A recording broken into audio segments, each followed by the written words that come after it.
Hey everyone, welcome to another Analytics Corner, The Rivals, and today we're focusing on a team that I think we inspire to have the season they had just last in Brisbane Lions. Now Brisbane Lions, they probably surprised many people last year. I don't think anyone expected them to not only make the 8 but finish top 2, and they had an absolute stellar year, displaying a real firebrand of footy that was not only good to watch but it had fantastic results. Now, I know that when I've been reading through, Fox Footy and the AFL website, many people were trying to use this pseudonym to Melbourne, and are they going to do a Melbourne? For me, I can't think of any realms of reality that can happen. For me, I see a side that is now going to be a staple of the 8 for the foreseeable future. And I think that's proven in the fact that if I'm a big critique of Champs Data, but they have 6 players that are rated about in elite and the rest are above average, and this is a young side that is only going to continue to develop and get better. 3 All-Australians last year, 5 nominated. This is a serious side with players that weren't nominated in there who really are on the precipice of argument to be in the All-Australian. Now we know Luke Hodge left at the end of the last season. As we look at their ins this year and their best 22, we know they've recruited quite well. Cam Ellis-Yeoman comes in, he brings that additional bit of grunt on the pine, and it's a fantastic problem to have of so many midfielders who are so talented. You've got Grant Birchall there, who really is kind of a like for like. I don't want to say like for like because Luke Hodge is one of the greats, but he has the experience. He's a very clever transitional player coming from a transitional team such as Hawthorn. And Callum Aichi, now to me, he's someone who really excites me. He's got the zip off halfback. He's a good user. And if he can stay fit, he literally could be anything. He's a precocious talent. You look at some of the draftees, 2 notables there, and Devon Robertson, probably a lock for top 10. He slipped. They leaped to get him. Fantastic player. Good footy IQ, natural leader. He really complements that midfield, and if he can be half as good as you think he's going to be, that midfield is just a scary place, because you'd say there that he is literally the wonderful foil, just as he is, for someone like Lachie Neale. Cleans up he's kicking a little bit. This guy could be a serious midfielder. Super excited about him. And another one, we talked about him a bit going back 6 months now when we were talking about players coming through. Jackson Pryor, intercepting defender, and you can see there that Brisbane scouts have really identified a need. The style of football they play, this is probably one thing they're lacking, a real quality rebounding, intercepting backman, and he's very similar traits to Tom Stewart, and he literally could be anything. And if he can become half as good as Tom Stewart, they've got one hell of a pickup. But Jackson Pryor fits all the tools. Now, the style of football we know in the AFL in 2020, the mandate is kind of, to play this brand of football. And they're kind of like a wonderful hybrid between the Doggies and the Tigers. They build a really intense pressure built on being able to score goals in clusters and a real industrious effort around the ground. It's interesting to note that they have the highest kick to handball ratio in the AFL. They cover ground very quickly, gain territory, and they have a model, as it is at the moment, that Fagan's built, that is just literally designed to beat Richmond. And if you look through AFL through the years, someone comes up with a plan. Hawthorn, remember, the rushing behind, getting the ball moving. The AFL changed the rules to stop that. You had the Doggies. They developed a very intense game. Richmond took it over, and they're probably the benchmark now. Richmond, that high intensity mosquito fleet type football.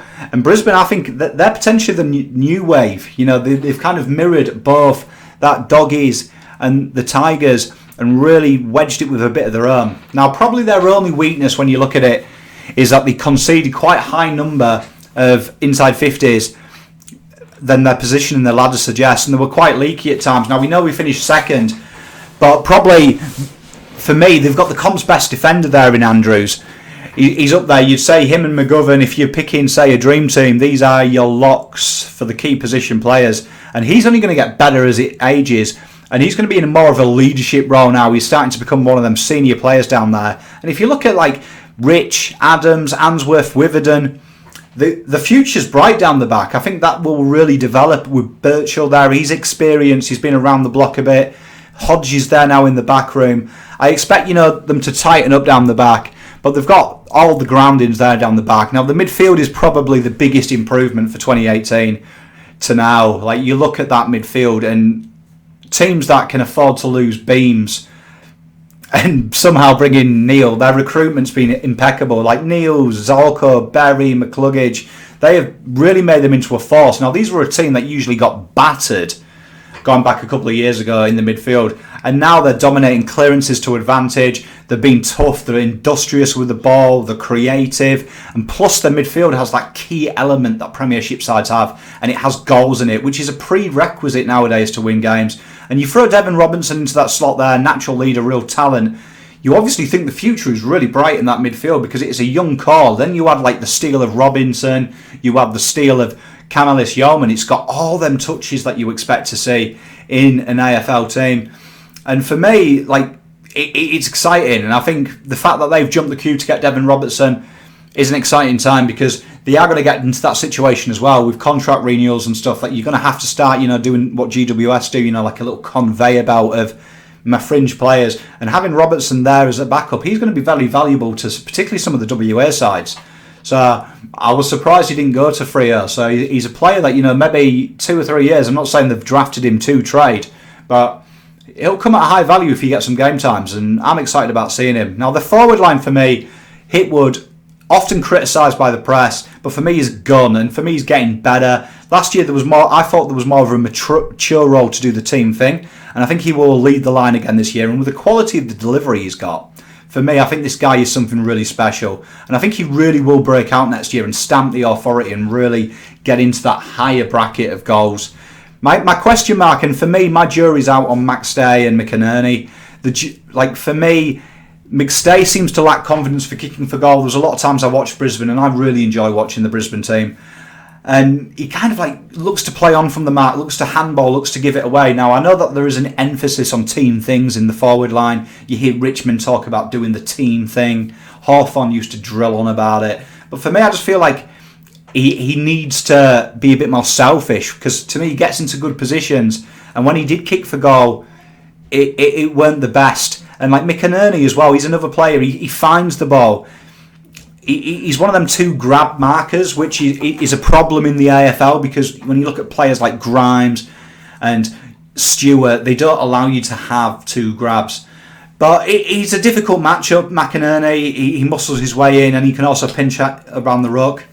But I watched them two particularly, and I want more. Like, for me, if I was a Brisbane fan, I'd need that foil to Hitwood, because he's definitely a superstar. Looking around at the smaller guys, you've got Rayner, who's starting to show for me why he was pick one towards the end of last year. He's a real talent. And for me, when he gets that bit of an engine, I think that Dustin Martin comparison that we heard when he became number one pick is really going to be apparent, because you see he's got game-breaking talent. He's a natural footballer, and that's what Brisbane do well. They draft natural footballers. You can work on these little idiosyncrasies of fitness. But for me, he looks a real precocious talent. I think you'll see him probably spend this year on the half-forward flank and pinch hit in the midfield, but he's a real dynamo. And then you look at Charlie Cameron. For me, he didn't look fit last year. There was a lot of criticism towards the last year. I've seen in the AFL pages people saying, he's overrated. And I just felt he kind of stagnated, and we saw Lockie Plowman did a number on him. We saw Grimes did a number on him. And I just don't think he was fit. For me, the thought of a fit and firing Charlie Cameron and a Cam Rayner, it's a Premiership small forward, isn't it? They are the type of players that win you flags. And I'm super excited about that. Please let me know, Brisbane fans, if you're watching this, was Cameron not fully fit throughout the year? Because he just didn't look at it. And then, for me, I could see Marcus Adams being trialled up forward. He is an elite mark, and he is a reliable kick for goal. He is fairly accurate. And I could see maybe if the development doesn't occur with Oscar and McStay, Adams, someone who floats up there. For me, one to look out for, Jack Payne, for me. I think he's going to come in at some point in the year. I think you've got Andrew Son up in the key position spot. Jack Payne is a great, exceptional mark. He's quite a decent size for it, and he's very mobile, and he has a very good kick. And for me, you look at their game plan, high kick-ball ratio, gain territory, get the meters. He's the modern-day backman for them. And I think he'll be putting pressure on Witherden and Adams, for that second spot with Andrews at some point in the year. Real one to watch out for. If you're a super coach guy, probably stay off him because he's probably not going to clam the marks, but he could be someone that you could get for a little Bunsen burner towards the end of the year, a bit of cash injection. So how do you beat them? I've talked highly of them. I do like Brisbane. What's the blueprint? Well, I think we set the blueprint. I think you've got to starve them of first use of the ball. Once they get control of the ball, they get to play their game plan. And for me, if you hit them hard on the canter, they have been hemorrhaging inside 50s, deep inside 50s as well. So, you know, getting the ball to, say, Foucault and Lockie O'Brien and really pumping that long ball in with his big left and get it in there quick. It is their issue of transitioning quick enough from forward to defence. There is a time like I expect that to be a lot better and a lot sharper in another pre-season, but it'll still be there. And if you can stop Neil, that it does show that it goes off. But then again, there is lines, there is players like McCluggage who can damage you. But genuinely, if you can kind of taper Neil's and negate his influence, you win. So it is a big job in the midfield. And it's something that they've worked really hard on. Like I say, teams used to batter them in the middle. Now they are one of the dominant sides. In summary, do I think they're going to make the 8? I think that is as close to a lock as you can get. I don't expect, though, to be as successful as last year because they had a beautiful luck with injuries. And I think injuries will start to happen as it gets more contested, particularly as teams will look to be more physical with them and really get involved in the fight. But I bet you bottom dollar on anything, you will see a Lions Blues final in the 2020s. Thank you, Carlton fans, for watching. Thank you, Lions fans, for watching. And as always, 2020, I hope Lions have the most tremendous luck. Have a great year, except against us. But thanks very much for watching. I'm Dan. This is Analytics Corner. See you next time.